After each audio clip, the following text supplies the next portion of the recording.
How to see comments on Bluesky. Hey there, welcome back to the channel, and let's get right into this quick and easy tutorial.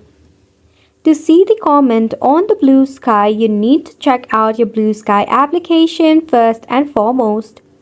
So right from here, you need to head over and click on your profile icon that is at the bottom right corner.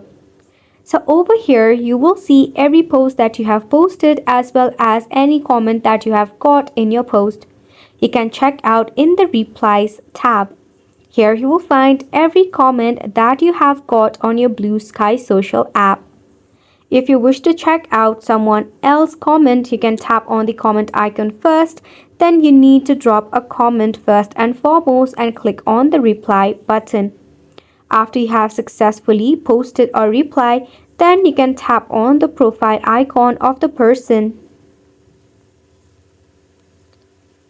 Now right from here, you will see the replies option where you can check out all of the replies or comment that the person has got so far.